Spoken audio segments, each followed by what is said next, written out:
Voici Ke Jin-duo, pêcheur des îles de Penghu à Taïwan. Comme tous les pêcheurs, il pêche en voilier mécanique. Son père et son grand-père étaient aussi pêcheurs, mais ils pêchaient d'une manière différente. Ils utilisaient une sorte de digue en pierre. Voici la digue en pierre de Ke Jin-duo. Cette digue d'enclôture est construite en forme de cœur. Elle utilise les changements des marées. À marée haute, les poissons entrent dans la digue. À marée basse, l'eau de mer recule, les poissons restent à l'intérieur de la digue. Nous capturons les poissons à l'intérieur de la digue et les rassemblons. Cette digue a été construite par la génération du grand-père de Ke Jin-duo. À l'époque, la construction d'une telle digue était un grand projet. Aucune famille ne pouvait la réaliser seule. Le grand-père de Ke Jin-duo et ses 4 frères se sont alliés avec leurs 3 cousins. 8 familles ont construit ensemble cette digue en pierre. Une fois réalisée, ils l'utilisaient chacun à leur tour, un jour pour chaque famille.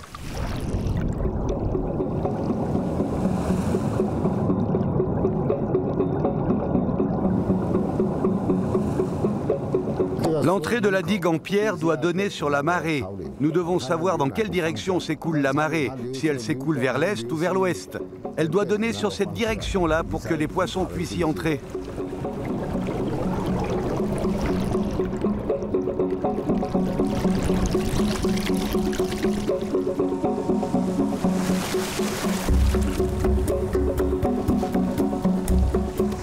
Les pierres utilisées pour construire la digue sont entassées couche par couche.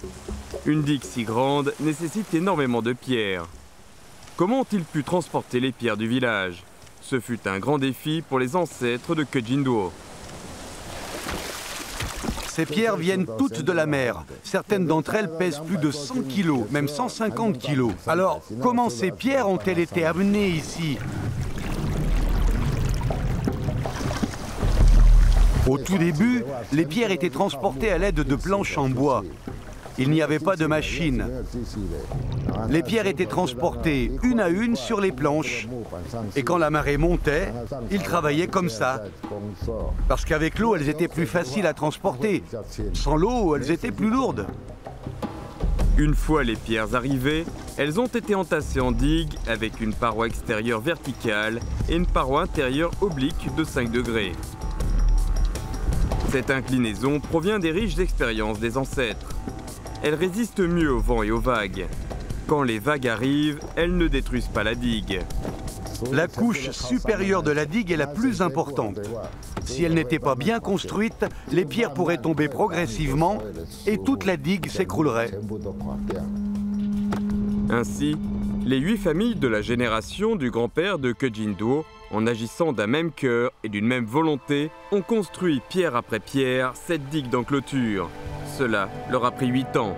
Certaines ont pris 18 ans, certaines ont pris 16 ans. La plupart des digues ont pris plus de 10 ans. Le projet le plus rapide a pris quand même 8 ans.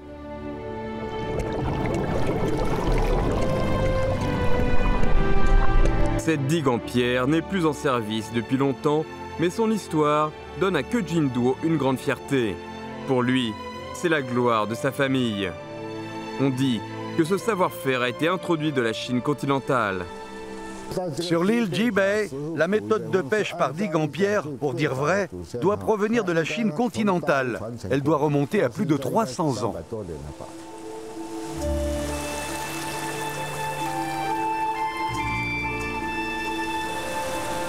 Sur les îles Penghu, il y a encore beaucoup d'autres digues en pierre comme celle de Ke Jin-duo. Elles sont comme des colliers incrustés sur la mer de Chine orientale, témoignant de la sagesse de la nation chinoise en matière de connaissance, de respect et d'utilisation de la nature.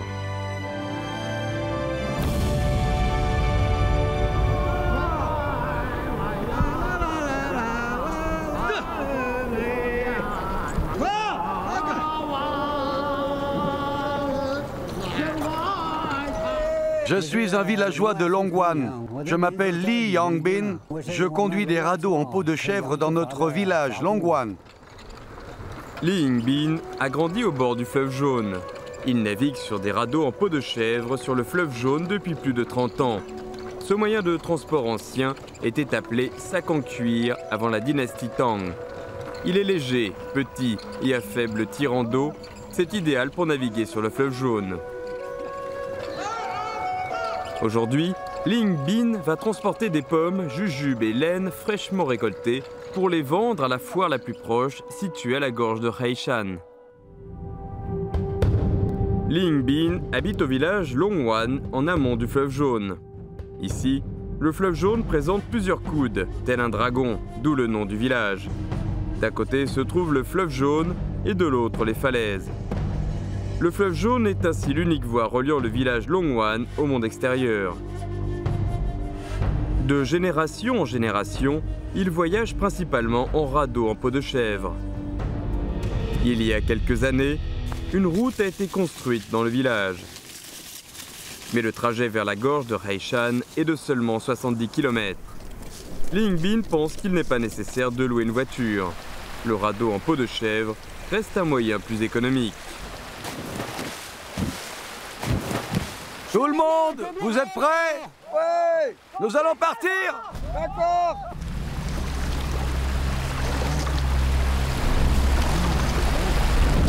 Le fleuve Jaune prend sa source sur le plateau du Qinghai Tibet. Il y a une longueur totale de plus de 5400 km. Aux environs du village Longwan, le courant est rapide et dangereux. Peu après leur départ, Ling Bin arrive à l'endroit appelé Rolangdong. Il y a de nombreuses années, un marchand et son radeau ont péri ici. Depuis lors, cet endroit fut appelé Rolangdong. Pagayez plus fort! On est à Rolangdong. Faites attention, hein! Mettez-vous bien!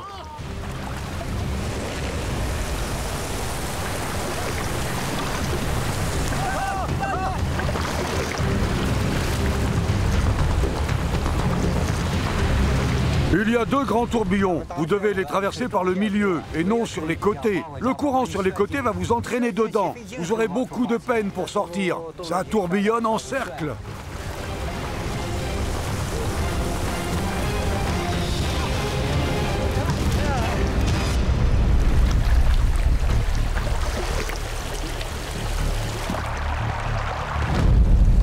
L'eau du fleuve Jaune est variée.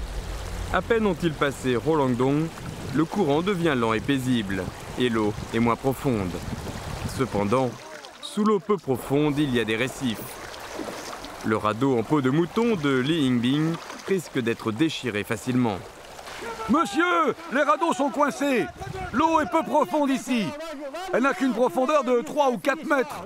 Allez, tirez fort, allez. 1, 2, 3. 1, 2, 3. Monsieur, un sac en cuir est déchiré, regardez. Un sac en cuir est déchiré, monsieur. Prenez la rame.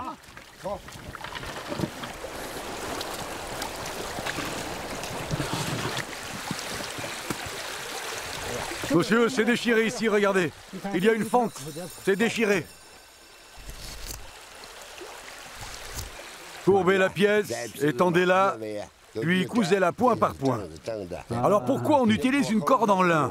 Eh bien parce que mouillée dans l'eau, elle se dilate et les points cousus se resserrent.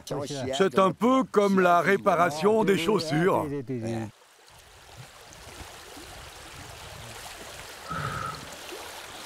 Le radeau est fabriqué avec du cuir de chèvre. Normalement, ce sont des boucs.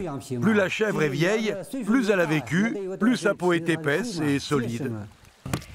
Monsieur, je vais voir s'il est imperméable ou non. Monsieur, regardez, la partie cousue est imperméable. Regardez. Les radeaux en peau de chèvre sur le fleuve Jaune varient dans leur taille. Le plus grand radeau est composé de plus de 600 sacs en cuir. Celui de Ling Bin, plutôt petit, est composé de 14 sacs. Il est parfait pour les trajets courts. Dépêchez-vous pour le repas! Ling Bin a 4 enfants qui sont tous adultes et travaillent en ville. Ils aimeraient que leurs parents les rejoignent en ville, mais Ling Bin ne le veut pas. Il préfère sa vie libre de radelier.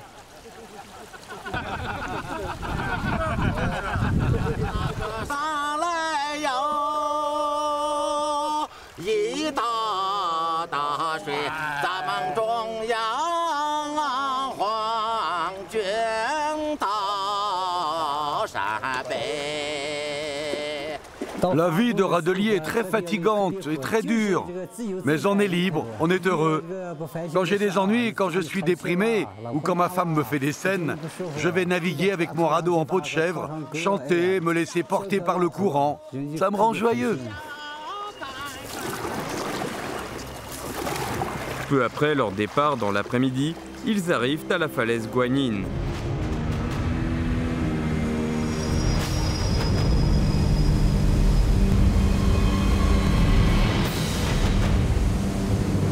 La falaise Guanyin, comme un gigantesque paravent, se dresse au milieu du fleuve Jaune. Elle modifie la direction du courant d'eau et crée des tourbillons. Elle modifie aussi la direction du vent et crée des turbulences. Tout cela met l'équipe de Li Yingbin en danger. Asseyez-vous bien!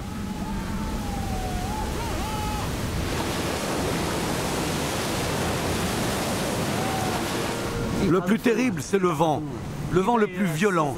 En général, le vent de force 4 ou 5 n'est pas terrible. Mais s'il est supérieur à 6, après tout, le radeau est dirigé à la main. On n'arrive pas à tout contrôler. Le vent peut nous emporter contre les falaises. Il peut nous renverser. On ne peut pas triompher du vent. La force humaine a ses limites.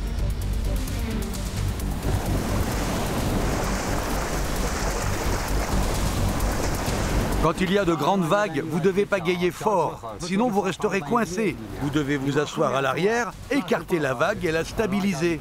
Nous descendons en suivant la vague.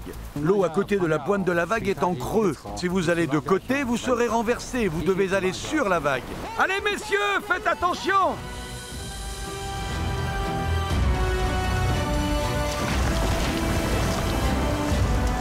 De génération en génération, des radeliers comme Li Yingbin gagnent leur vie sur le fleuve Jaune depuis plus de 300 ans. Il y a un dicton transmis de leurs ancêtres.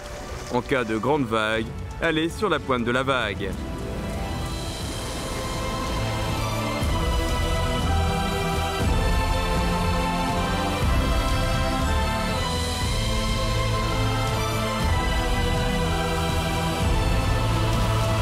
Déchargez les paliers! Le soir, l'équipe de Li Yingbin est arrivée à la gorge de Heishan. Ils déchargent les marchandises. Les radeaux ont été repliés et déposés au village à proximité. Demain, après avoir vendu leurs marchandises, ils les récupéreront et rentreront chez eux. Les paysans de notre région dépendent du fleuve Jaune. Nous buvons et utilisons l'eau du fleuve Jaune. Sans le fleuve Jaune, le village Longwan n'aurait pas pu faire de commerce avec les autres villages. Donc notre avantage, c'est le fleuve Jaune. Nous les paysans, quoi que nous faisions, nous ne pouvons pas le faire sans le fleuve Jaune. C'est notre fleuve mère, il nous nourrit.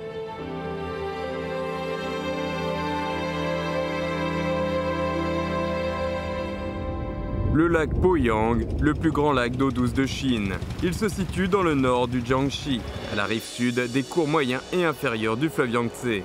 Lorsque les précipitations sont abondantes, sa surface peut dépasser les 4000 km². En tant que lac de régulation et lac réservoir important du fleuve Yangtze, il est surnommé le Rhin du Yangtze.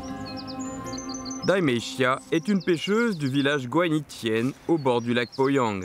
De bonne heure le matin, elle vient au bord du lac couper des bambous avec son mari. Je suis pêcheuse depuis petite. Mon grand-père et mon père étaient aussi pêcheurs. Mon grand-père pêchait avec des filets. Mon père pêchait avec des hameçons et des pinces. Celui devant nous. Oui, celui-ci. Oh, c'est difficile à porter. Au bord du lac Poyang, les gens vivent de la pêche depuis plus de 3000 ans. Leurs ancêtres ont inventé beaucoup de méthodes de pêche, dont une que la famille de Dai Meixia utilise encore, la pêche avec des pinces en bambou. Aujourd'hui, s'ils coupent des bambous, c'est justement pour fabriquer des pinces. Nous pouvons en faire 1000 aujourd'hui.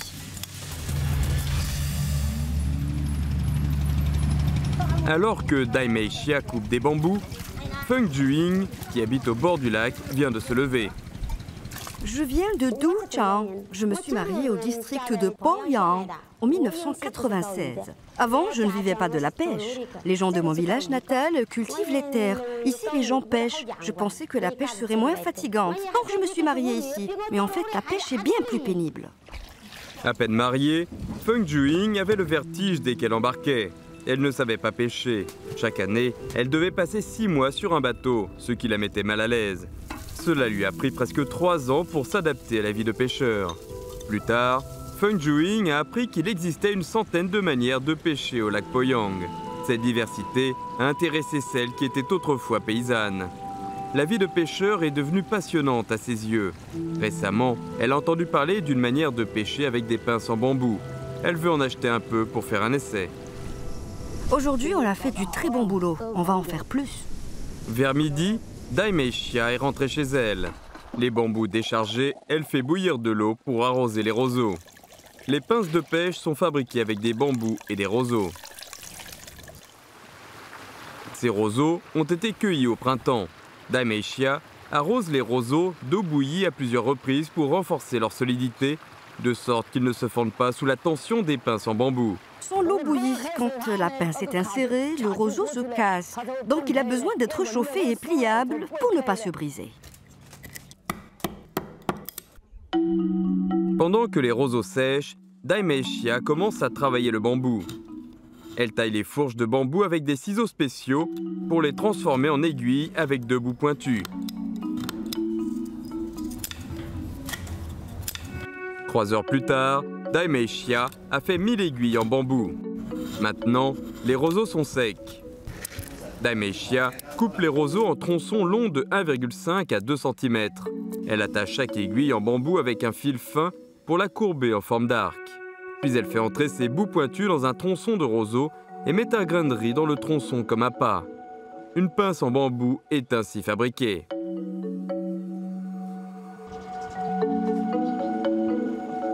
À présent, voici la dernière étape qui consiste à attacher les pinces en bambou. Dai Meishia fixe l'autre bout du fil fin à une corde longue de 1000 mètres. Sur cette corde, elle attache une pince tous les mètres. Il y a 1000 pinces dans une cuvette. J'ai besoin de 6 ou 7 cuvettes pour chaque bateau. Elles peuvent aller très très loin. Il y a 4 ou 5 bateaux. Les pinces sont d'un calini comme ça. Dans l'après-midi, Feng Juing et son mari sont arrivés chez Dai Meishia. Vous venez acheter des pinces? Oui. Vous en avez des plus grandes? Non, seulement des petites. Ah bon? C'est pour pêcher quel poisson? La carpe. Le mari de Feng Juing a grandi au bord du lac Poyang. Il a toujours pêché avec des filets et n'a jamais utilisé de pince. Aujourd'hui, il est venu ici pour satisfaire la curiosité de sa femme.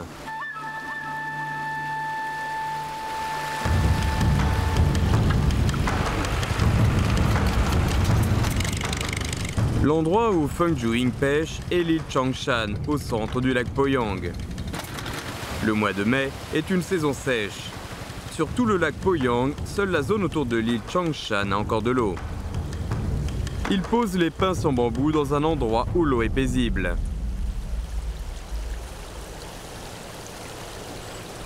Ce genre de pince en bambou fonctionne selon le même principe qu'un arc. Quand le poisson mange le grain de riz sur la pince, le roseau se casse. L'aiguille en bambou courbée se libère et redevient droite, de manière à coincer la bouche du poisson. On dit que la pince en bambou fut inventée par Jiang Ziya. Jiang Ziya pêchait au bord de la rivière Wei, avec un hameçon droit qui était exactement ce genre de pince en bambou.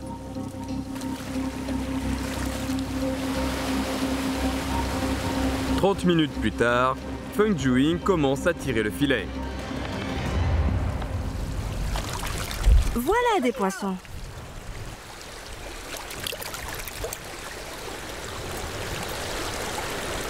Je pense que les anciens étaient très intelligents. Sans outils avancés, ils arrivaient à faire des pinces en bambou. Ils ont pu avoir l'idée de pêcher avec des bambous. C'est génial. À part le fleuve jaune, la Chine possède un autre grand fleuve, le fleuve Yangtze. Ces 2 grands fleuves et leurs affluents constituent les principaux réseaux fluviaux de Chine. La rivière Cheshui est un affluent du cours supérieur du fleuve Yangtze. Elle prend sa source dans le district de Zhenxiong, dans le Hunan, avec un dénivelé de plus de 1500 mètres entre les plateaux du Hunan et le bassin du Sichuan. Elle rejoint le fleuve Yangtze au district de Hejiang à Luzhou. L'eau de la rivière Cheshui est d'une qualité spéciale. Elle est aussi appelée rivière pour la fermentation. Le bourg de Xianshe, en aval de la rivière Cheshui, produit une sauce de soja spéciale. Pour produire de la sauce soja, nous devons utiliser l'eau de la rivière Sheshui. Sa limpidité nous permet de produire de la sauce de soja exceptionnelle. 1, 2, 3. Je m'appelle Chen Se-wei, je suis né en 1964, j'ai 50 ans. Je travaille dans la production de sauce soja. Chen Se-wei est l'héritier de la 5e génération du métier de producteur de sauce de soja. Il vit au bord de la rivière Sheshui depuis son enfance. Il a commencé à apprendre ce métier quand il avait 40 ans. Cela fait une dizaine d'années. Ces graines de soja ont toutes été trempées dans de l'eau de la rivière Sheshui. Normalement, pendant 3 heures en été et 5 heures en hiver. Il faut utiliser le soja des 2 rives de la rivière Sheshui, parce que le soja cultivé ici contient plus de protéines. Le soja trempé sera cuit à la vapeur dans un cuiseur en bois pendant 12 heures.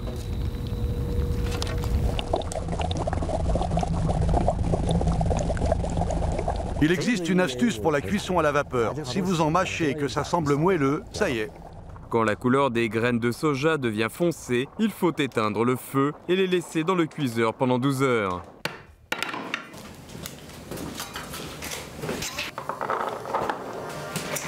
Maintenant, la peau du soja se détache et les 2 moitiés du soja se séparent. Le soja cuit et braisé a besoin d'être refroidi à environ 35 degrés sur une plateforme. Après avoir été refroidi, on le mélange avec de la farine. Sans farine, les micro-organismes ne pourraient pas pousser ou s'animer. Le soja mélangé à de la farine a été mis dans la pièce de production de levure. 2 jours plus tard, des mycéliums blancs commencent à se former sur le soja. Il s'agit en fait d'une espèce de mycète sauvage unique du bord de la rivière Sheshui. Ils poussent ici de manière naturelle pour préparer la fermentation. Chen Se-wei appelle ce processus la préparation de la fermentation. Pour cette étape, le contrôle de la température est primordial. Ils sont froids. D'abord, sans thermomètre, nous utilisons nos mains pour contrôler la température. Apportez le fourneau! Si la température est trop élevée, les micro-organismes meurent. Si la température est trop basse, ça ne va pas non plus. Dans ce cas, il faut faire du feu pour augmenter la température.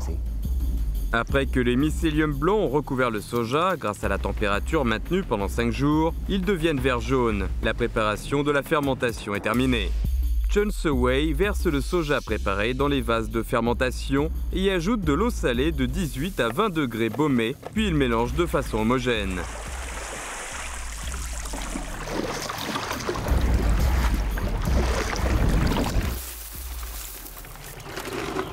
Ce soja est resté tranquillement dans plus de 600 vases pendant 100 ans. Il lui reste à passer une cérémonie solennelle, l'exposition au soleil et au rosée de nuit. Ce processus durera 3 ans. Pendant ces 3 ans, les micro-organismes du bord de la rivière Sheshui entreront de nouveau dans les vases de fermentation pour se mélanger au soja. Sur la pente à 45 degrés, les vases de fermentation sont rangés en ligne parallèle. L'inclinaison appropriée permet au soja d'être mieux exposé au soleil. La rivière Sheshui présente ici une courbe, formant une petite baie et produisant une grande humidité. Les vases de fermentation peuvent ainsi absorber plus de rosée de nuit. Au bout d'1 millier de jours et de nuits, la sauce de soja suinte progressivement.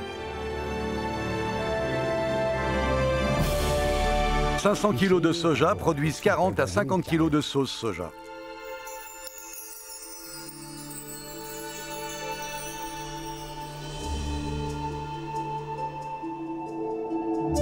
Du trempage de la première graine de soja à l'obtention de la sauce soja de Xianshi, il y a une dizaine de procédés et 3 ans de travail. Chen Se-wei vit entre l'eau de la rivière et la sauce soja, et il veut continuer à mener une vie aussi belle. Je ferai cela aussi longtemps que je le pourrai. Quand ils auront tout maîtrisé, je serai rassuré et je m'arrêterai. Je continuerai avant d'être trop vieux. Il y a un vieux dicton en Chine. Peu importe la hauteur de la montagne, l'eau restera toujours aussi haute qu'elle. Au district Zhongjiang, dans le Guizhou, Les rizières les plus hautes se situent à 1120 mètres d'altitude. Elles sont irriguées par de l'eau de source des montagnes. Vu de loin, la montagne et l'eau ne font qu'une. Je m'appelle Zhao Zhaqian. Je vis ici depuis déjà une bonne trentaine d'années. Zhao Zhaqian habite au village Gaohua du bourg de Cuili dans le district de Zhongjiang au Guizhou. La population locale cultive du riz. Ils ont aussi inventé un bain très typique, le bain Yao. Aujourd'hui, c'est l'anniversaire du fils de Zhao Zhaqian. Il a 1 an. Il va apporter chez lui l'eau de source la plus pure de la montagne pour donner à son fils un bain Yao traditionnel.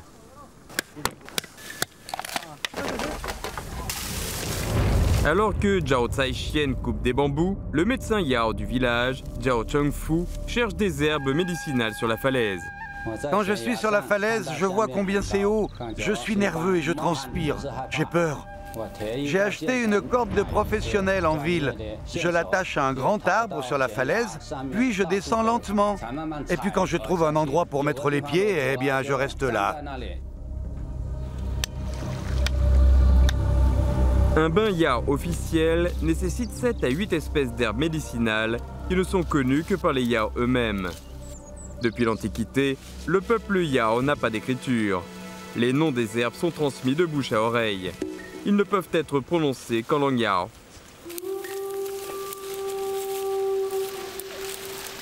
C'est leur propre montagne. Ils cueillent des herbes quand ils veulent. La source d'eau se trouve à 2 km de la maison de Zhao Zhaqian. Pour assurer la pureté de l'eau, la canalisation est entièrement faite en bambou. Quand j'étais petit, ma famille n'avait pas les moyens de payer mes études. Ça a été mon plus grand regret. Aujourd'hui, c'est le premier anniversaire de mon fils. Je veux le célébrer solennellement. J'espère que quand il sera grand, il pourra réaliser mon rêve et apprendre plein de choses.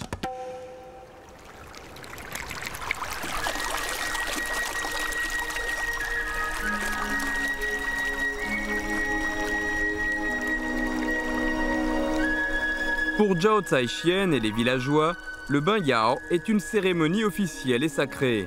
Quant à savoir l'époque où a commencé cette coutume, personne ne le sait vraiment. Selon la légende ancienne, le peuple Yao a appris le bain Yao dès la création du monde. Il a une histoire de milliers d'années.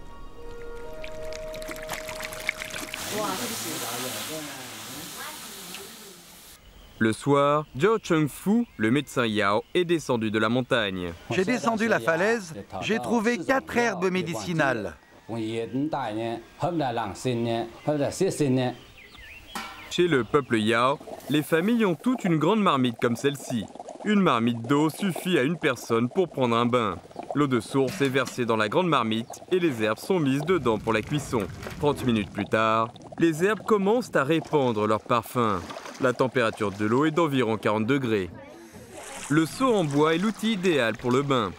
Seul le seau en bois peut permettre aux propriétés médicinales des herbes d'agir sur le corps humain.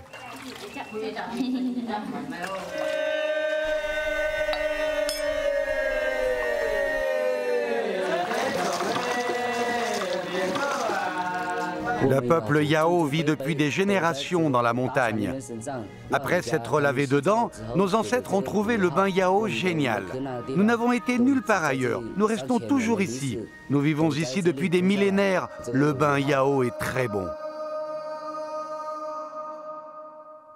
Hong Kong et le Guangdong se situent aux zones subtropicales où l'été peut durer pendant 7 mois. Les rivières qui s'y entrecroisent produisent une grande quantité de vapeur, renforçant le climat chaud et humide du sud des 5 chaînes.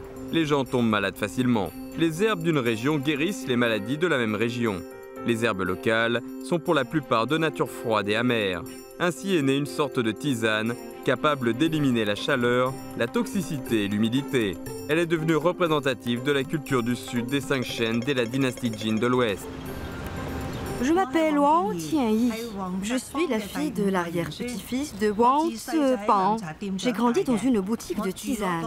Nous vendions de la tisane au rez-de-chaussée et nous habitions au premier étage. J'ai appris à préparer la tisane dès mon enfance.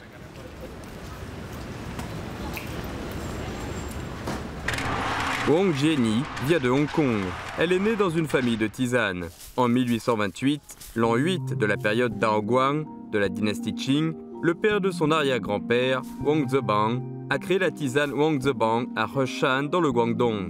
Plus tard, une branche de la famille Wang est allée à Hong Kong, l'autre est restée en Chine continentale. Toutes les deux ont continué à travailler dans les tisanes. Après 200 ans d'efforts, la tisane Wang Zebang est à présent bien connue. Wang Zebang a rendu une tasse de tisane ordinaire très célèbre dans le monde. Sa popularité est liée à l'épidémie. Il y a une épidémie à chaque génération. Et la tisane a donné de très bons effets thérapeutiques. L'année du SRAS à Hong Kong, notre tisane a été en rupture de stock. Cette tisane est faite à partir de 3 fleurs, 3 herbes et une feuille. Wang Jieni ajoute dans l'eau du mésona, des fleurs de frangipanier, des feuilles sèches de cordia, des chrysanthèmes, des fleurs de chèvrefeuille, de la prunelle commune et de la réglisse. Après l'ébullition de l'eau, ces plantes vont être brassées pendant 1 heure. La recette n'est pas compliquée, mais il y a des astuces. L'un, c'est l'ordre de la mise des ingrédients, l'autre, c'est le feu. Le secret de la tisane Wang Zebang réside principalement dans le contrôle du feu. Les durées du feu fort et du feu doux sont très importantes pendant le processus. Pour les descendants, le secret a toujours été transmis par la génération précédente à la génération suivante. Il est passé oralement. 1 heure plus tard, la couleur de la tisane a foncé. De l'arôme s'exhale.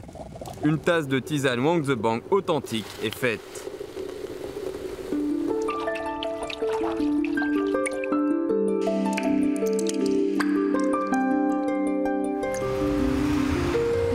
Outre la tisane liquide, Wang Jieni fait aussi de la tisane solide.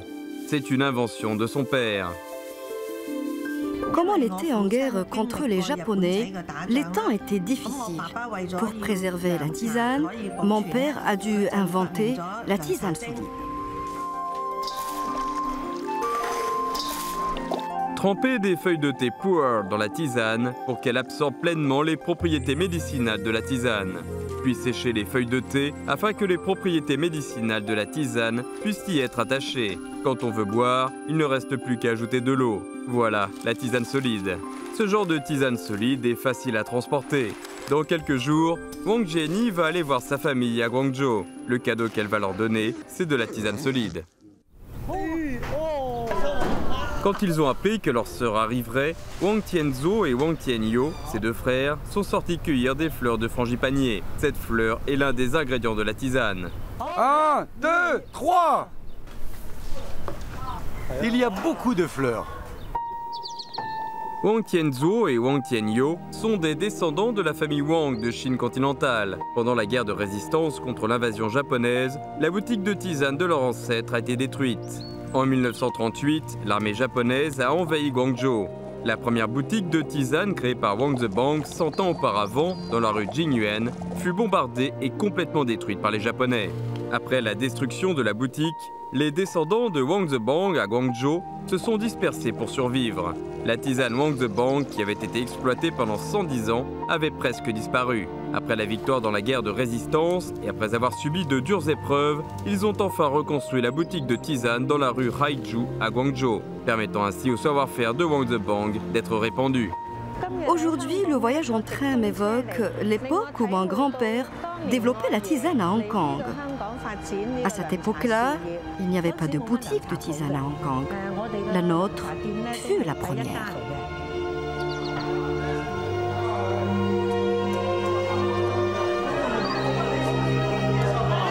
Bonjour ma sœur. Bonjour. Grande-tante, tiens quel cadeau. La tisane. Merci, grande-tante. Au début, mes frères et sœurs faisaient tous de la tisane. Mais avec le temps, certains se sont lassés. Certains ont arrêté. Maintenant, je suis la seule à continuer de la faire. J'ai transmis la recette secrète de la tisane Wang Zebang à Tian Do Pao afin de faire rayonner la culture de la tisane. Les retrouvailles sont chaleureuses. Cette famille a connu une vie bouleversée, tout comme la tisane, amère, mais avec un arrière-goût doux. Différentes de Hong Kong où il pleut beaucoup, les régions du nord-ouest de la Chine ont peu de précipitations. Celles-ci sont principalement influencées par la mousson d'été. La mousson d'été de la côte sud-est s'atténue à mesure qu'elle bouge vers le nord-ouest. Les précipitations diminuent aussi proportionnellement. Par conséquent, dans beaucoup de régions du nord-ouest, la population souffre d'un accès difficile à l'eau potable.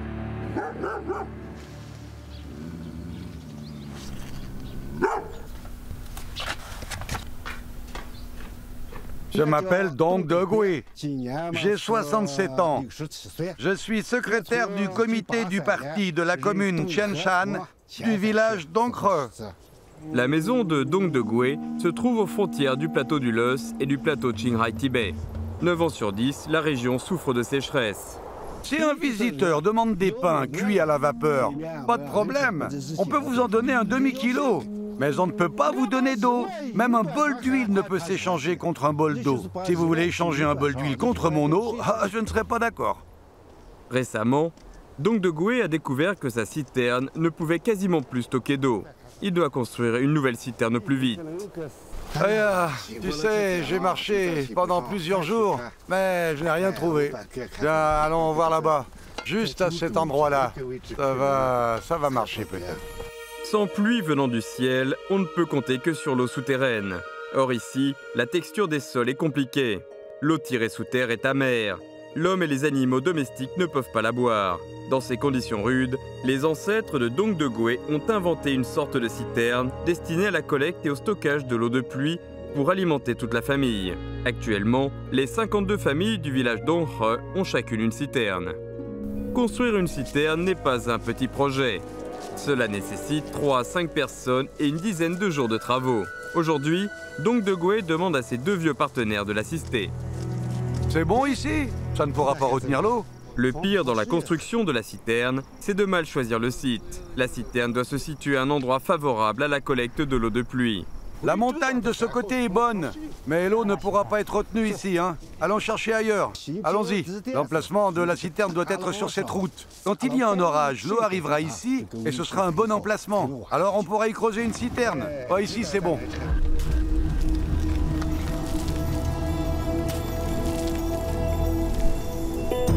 La citerne que Dong De-Gui va creuser se divise en 2 parties. La partie supérieure est comme un pot à eau renversé. Elle s'étend à mesure qu'elle est creusée. Ce pot renversé n'est pas pour stocker de l'eau, mais pour augmenter la profondeur de la citerne, de sorte que l'eau stockée dedans ne soit pas gelée en hiver ou chaude en été. La partie inférieure de la citerne est contraire à la partie supérieure. Elle ressemble à un pot à eau debout. Plus elle est creusée en profondeur, plus elle est étroite. Elle est la partie du stockage d'eau de la citerne. La source d'eau de la citerne est l'eau de pluie s'écoulant de la montagne. Cependant, l'eau de pluie est mélangée aux herbes, aux excréments des bovins et au vin. Une matière est nécessaire pour éliminer les diverses odeurs et purifier l'eau. Quand la citerne atteint 3 mètres de profondeur, Dong De-Gui et ses partenaires arrêtent de creuser. Ils montent sur la montagne pour chercher une matière importante, de la terre rouge. Il y a de la terre rouge. On n'en a pas trouvé ces derniers jours. Autant d'ennuis juste pour prendre de l'eau. Oh. C'est assez dur. Ça peut marcher, pas de cailloux, elle est très souple, elle est élastique. Regarde. La terre rouge est une sorte de débris en forme de terre sur le plateau du Laos. Elle a été formée vers la fin de la période paléogène, environ 65 millions d'années auparavant, sous l'effet d'une série d'érosions physiques et chimiques complexes. Elle est dure, poreuse et à faible perméabilité. Fixée à la partie de réservoir d'eau de la citerne, elle permet de purifier l'eau et d'en prévenir l'infiltration.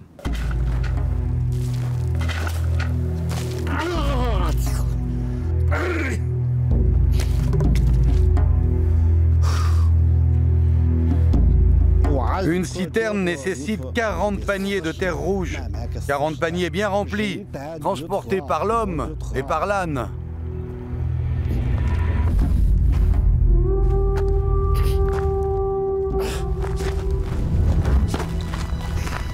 La terre rouge doit être battue en poudre et trempée pendant une nuit pour éliminer sa dureté avant d'être utilisée. Dong De-Gui et ses 2 compères, terre rouge au dos, ont marché 2 km pour rentrer à la maison. il est déjà 16 h. Dong Degwe veut tremper la terre avant la nuit. Les trois se mettent tout de suite à battre la terre rouge solide sans prendre de pause. On frappe!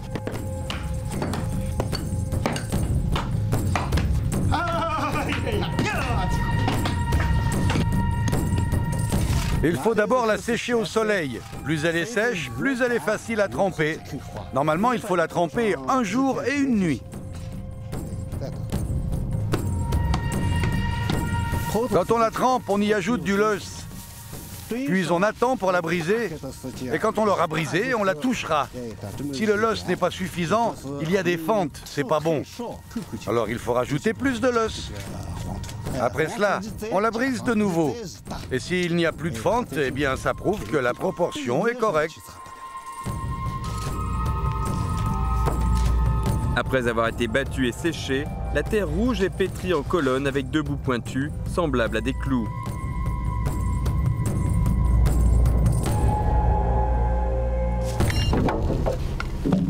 Les jours s'écoulent. La citerne est de plus en plus profonde. Les aînés du village savent tous que le plus grand danger durant les travaux, c'est le risque d'écroulement. Doucement, doucement, doucement, doucement. La citerne contre la sécheresse est appelée aussi citerne sphérique. Sa bouche et son fond sont petits, tandis que sa partie centrale est grande. En cas de déviation du centre de gravité et de disparité de tension, la citerne s'écroule. Mesurer le demi-diamètre de cette manière vise à rendre la circonférence uniforme et la tension équilibrée. Au centre, bouge-la un peu. C'est rond. Quel côté? Côté droit. Ce côté-là? Alors, c'est bon.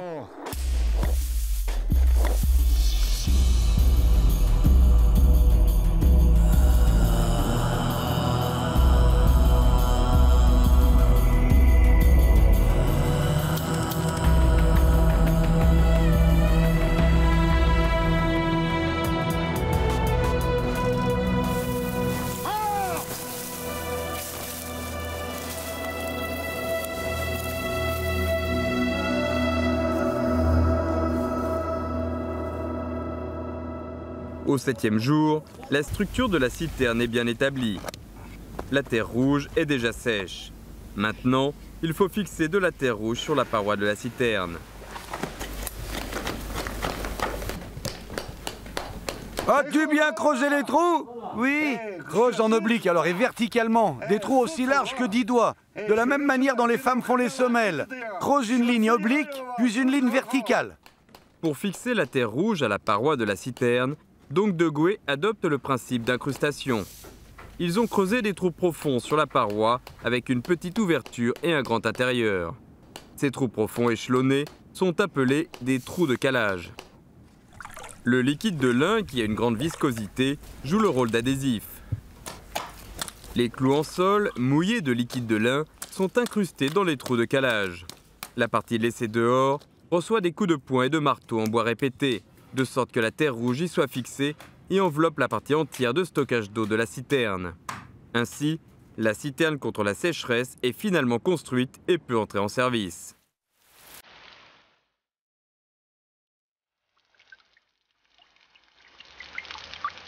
Ciel, qu'il pleuve abondamment.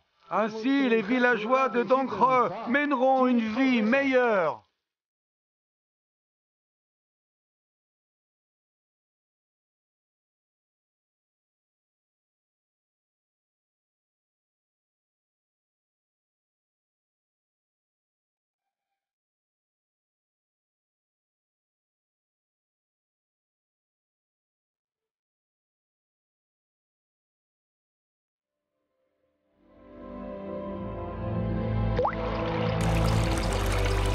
L'eau provient de la nature.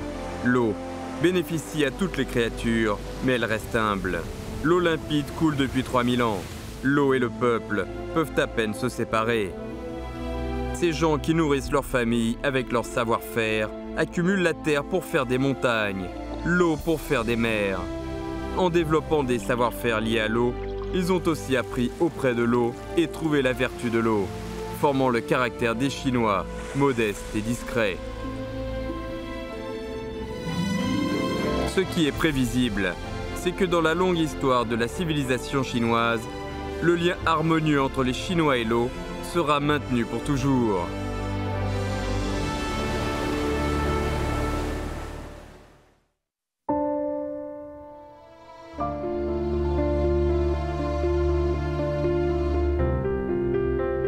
Je m'appelle Wu Yuanmin, j'ai 20 ans, je suis de l'ethnie Miao.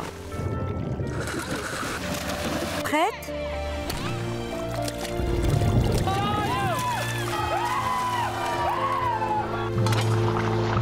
La sauce fabriquée à partir des haricots noirs est lourde. Ça nous fait penser à de la sauce soja vieillie. C'est comme faire un spa et il y a de l'arôme de thé qui va rester dans votre corps. On se sent très bien et surtout en confiance. On est complètement relaxé.